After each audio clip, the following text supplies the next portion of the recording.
CM Chandrababu ఇప్పటివరకు రాష్ట్రంలో regular budget ప్రవేశపెట్టలేదన్నారు YCP అధినేత జగన్.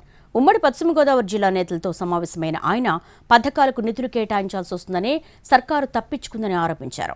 ఇలాంటి పరిస్థితి రాష్ట్రంలో ఇంతకు ముందెన్నడూ లేదన్నారు వైఎస్ జగన్. చంద్రబాబు నాయుడు అనే వ్యక్తి ఈరోజు చూస్తే చంద్రబాబు నాయుడు బడ్జెట్ కూడా ప్రవేశపెట్టల. మొట్టమొదటిసారి చూస్తూ ఉన్నాం రాష్ట్రంలో తొలిసారిగా ఎప్పుడూ దేశ చరిత్రలో జరగల, రాష్ట్ర చరిత్రలో ఎప్పుడు చూడల రెగ్యులర్ బడ్జెట్ ప్రవేశపెట్టల ఇంతవరకు రాష్ట్రంలో. ఇప్పటికి కూడా రాష్ట్రంలో only vote on account budget.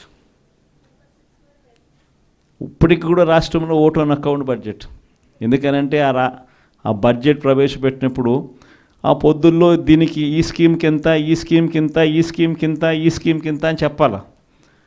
Chandrababu Naidu అనే వ్యక్తి కన్నా ఈ స్కీమ్కి ఇంత, ఈ స్కీమ్కి ఇంత, ఈ స్కీమ్కి ఇంత అని కానీ చెప్పకపోతే ప్రజలు చంద్రబాబు నాయుడును కొడతారేమో, తిడతారేమో అని భయపడి ఏకంగా బడ్జెటే చంద్రబాబు నాయుడు పెట్టని పరిస్థితి ఈరోజు రాష్ట్రంలో చూస్తాం.